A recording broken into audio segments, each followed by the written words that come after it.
سلام، شب و روزتون خوش. من فرناز شایگان مجد هستم، روانشناس بالینی. هممون این روزا راجع به تنهایی میشنویم. تنهایی اونقدر مسئله مهمی در جهان شده که بعضی کشورها دارن واسش وزارتخونه تأسیس میکنن.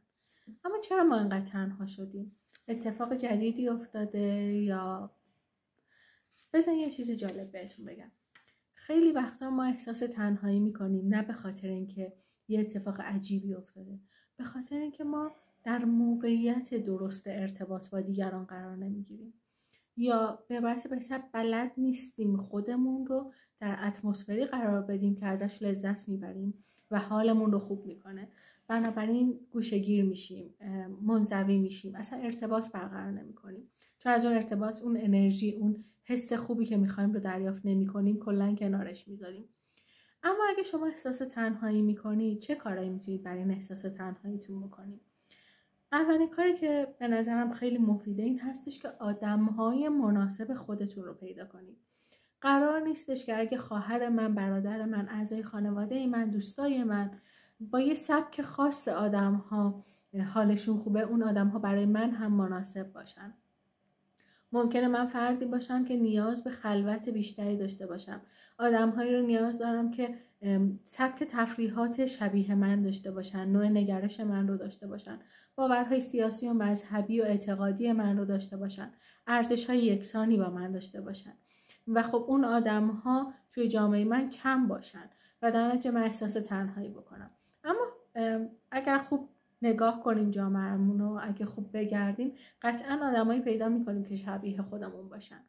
پس بگردیم و آدم‌های مناسب خودشون رو پیدا کنیم و با اونها ارتباط بگیریم.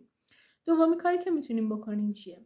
شبکه‌های اجتماعی امروز ارتباطات رو خیلی آسان‌تر کرده.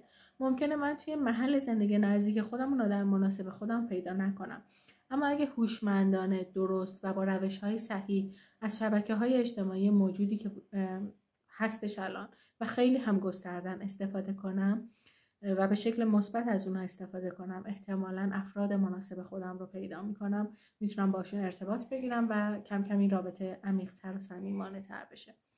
سومین کاری که میتونیم بکنیم چیه؟ وقتی که آدم‌ها منزوی میشن، تنها میشن، کم کم سطح انرژیشون میاد پایین و این سطح انرژی پایین اونها رو به سمت نشانه‌های افسردگی پیش میبره. پس سعی کنید سطح انرژیتون رو حفظ کنید. ممکنه که شما فرد مناسبی رو اطرافتون پیدا نکنید برای یک بازه زمانی، اما این به این معنی نیست که خودتون هم نمیتونین با خودتون حال خوبی رو تجربه کنید. از کارهایی که لذت میبرین بهره ببرین، اونها رو انجام بدین و سعی کنید سطح انرژی روانیتون و همچنین سطح انرژی جسمانیتون رو حفظ کنین و حتی بالا ببرین.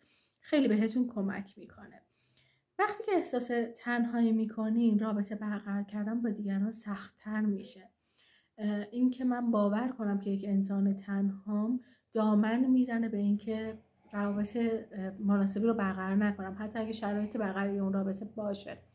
پس شروع کنین و به خودتون بگین که درسته الان فرد مناسب نیست، اما این به این معنا نیست که من تنها و قراره که تنها بمونم. کار دیگه که میتونین بکنین هستش که ورزش کنین. ورزش کردن هم سطح انرژی روانی شما هم جسمانی شما رو بالا میبره و باعث میشه که هورمون‌های شادی در بدن شما ترشح بشه و انگار که شما همون حسی که میتونین در ارتباط با فرد دیگه رو تا حدی تجربه کنین و اون هورمون حال خوب رو تجربه کنین، با ورزش هم این اتفاق براتون بیفته و حال بهتری رو تجربه کنین. کار دیگه که میتونین بکنین هستش که به گروه‌های حمایتی بپیوندین. ممکنه که شما در اطرافتون آدمای شبیه خودتون پیدا نکنین، اما موضوعات مورد علاقتون رو پیدا کنین. مثلا شما دوست دارین که کار خیر انجام بدین، دوست دارین که حمایت کنین از اقشار خاص جامعه. پیوستن شما به یک گروه حمایتی برای حمایت کردن از یک قشر خاص نه تنها باعث میشه که یک کار مفید برای جامعه انجام داده باشین و اون قشر رو حمایت کرده باشین، بلکه باعث میشه که خودتون همون تنهایی انزوا رو کم کم کنار بگذارین و آدم‌های همفکر و شبیه خودتون و با انرژی خودتون رو پیدا کنین. پس تنهایی به معنای اینکه دیگه من تنها شدم، دیگه هیچی نیست، تموم شد همه چیز نیست. باید سعی کنیم روش‌های متفاوتی رو تجربه کنیم برای اینکه حال بهتری تجربه کنیم. خیلی ممنون که با من همراهین. خوشحالم که در کنارتون هستم. امیدوارم مطالبی که براتون توی اینستاگرام، یوتیوب یا آپاراس میذارم براتون مفید باشه و اگر که فکر کردین که به کمک حرفه‌ای نیاز دارین، من خوشحال میشم که در کنارتون باشم. میتونین وقت مشاوره بگیرین، چه به صورت آنلاین و چه به صورت حضوری. ممنون که با من همراه هستین و شب و روزتون خوش.